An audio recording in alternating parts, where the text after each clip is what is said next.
everybody, welcome to another video. My name is Infiniti and today I am here to show you guys how to knit the hurdle stitch.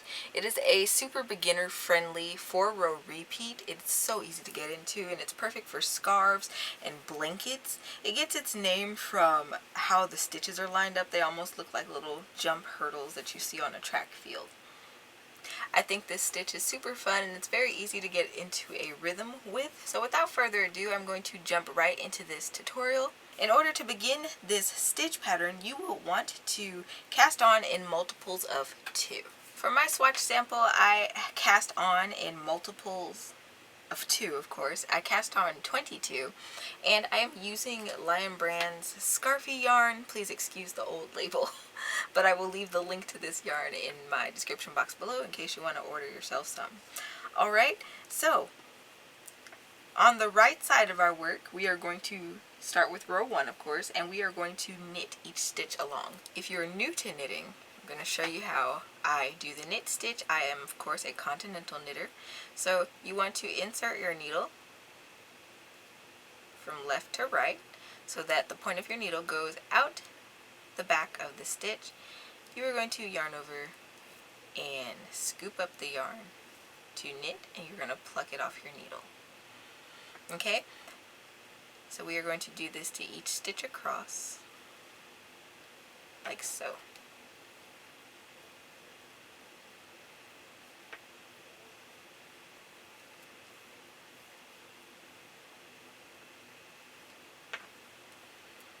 If you are completely unfamiliar on how to get started with knitting, I have several tutorials back on my channel that will get you started with the Continental style. I think my knitting tutorials are especially helpful for those who started off crocheting first, so just a little FYI. Alright, and I'll meet you guys back when I get to the end of this row.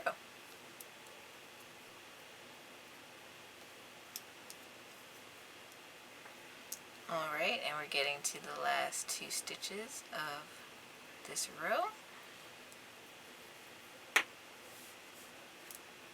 And that's our first row. Now, to move on to row 2, what we're going to do is leave the yarn to the back because we are going to knit across all of row 2 as well.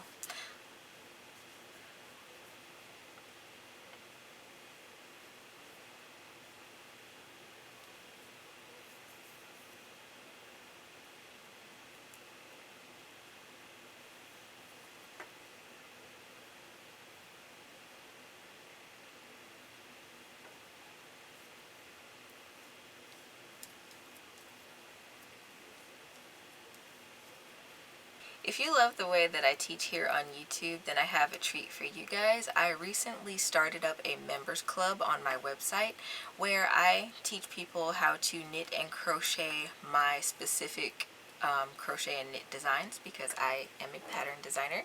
And included in my written patterns are exclusive video tutorials and things like that to help aid in that process. So if you want to support my channel and see these tutorials continue to be made in the future, then consider heading over to my website and signing up for that today. There's a whole intro video that gives you more details on the program also. And stick around to the end of the video because I'll talk about it more towards the end.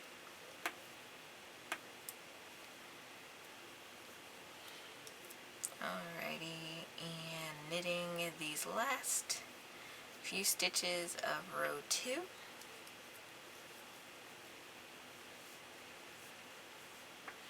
Alright, so the first couple rows of your pattern will just look like garter stitch because you just knit both sides. Now we are going to get to the point where you get the little squiggles in between and the vertical rows of stockinette. Alright, so we're going to turn our work back on the front. For row 3, we are going to do a repeat of knit 1, purl 1 all the way across. So again, we're going to insert our knitting needle from left to right. We're going to yarn over, scoop up a loop, and pull it through. And we're going to pull it off. Bring the yarn forward, because you can never purl with your yarn to the back. You're going to insert your needle from right to left this time, and yarn over. Scoop up a loop and pull it through. You can slide that whole stitch off that needle. And we're just going to alternate doing that all the way across. Knit one, purl one, knit one, purl one.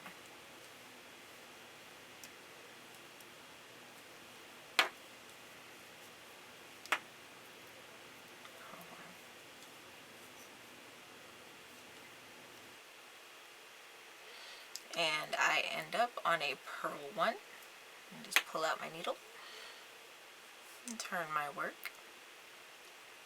And now on to row 4. Row 4, we are going to do the exact same thing that we did for row 3. So we are going to do a repeat of knit 1, purl 1 all the way across our row.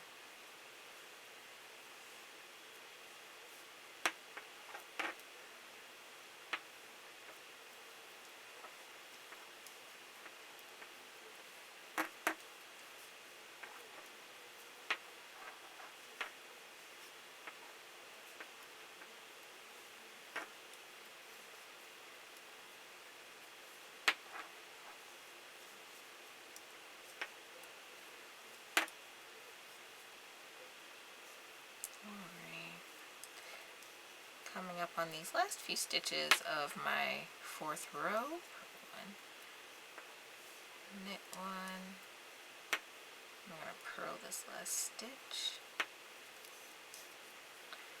Alright, and that's the end of our 4-row repeat, and this is what your piece of fabric looks like at the end of your repetitions. So you would continue to repeat rows 1 through 4 until you reach the desired length of your project. Personally, I would use this stitch on scarves and sweaters, of course, but I'm biased. You could actually work this in the round, I think, to make hats with it, or you could work them in the flat. It's just, there's a lot of options that go in with this on what you can make with it. I think if you go the scarf or sweater route, doing some fringes along the bottom edge of it would be really nice. Alright, and before I end this video, I wanted to talk about my new members program, where I am sharing 2 patterns a month with my community that signs up for it. Every month I release 2 of my written crochet or knit patterns, or centro patterns, it just depends on the rotation. And you guys get access to my written notes or the full pattern. So the way that works is, with my crochet and knit patterns, I will be posting the full written patterns on a exclusive blog post. Or when it comes to the centro knitting machine, I have these things called maker notes, which a lot of you might be familiar with by now.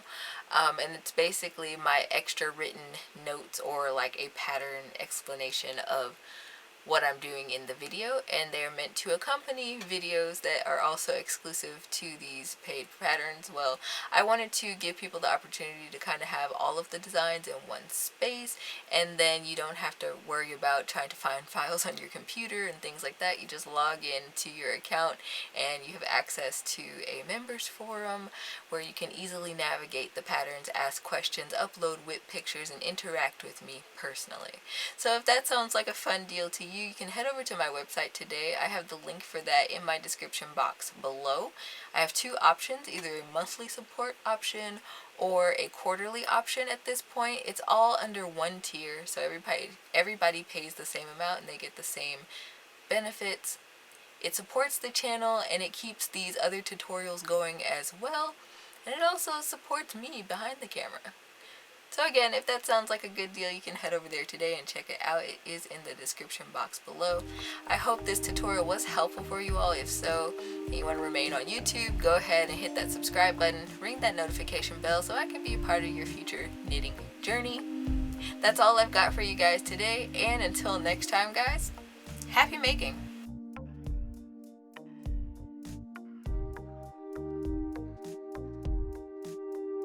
This video is brought to you by my supporters on Ko-fi.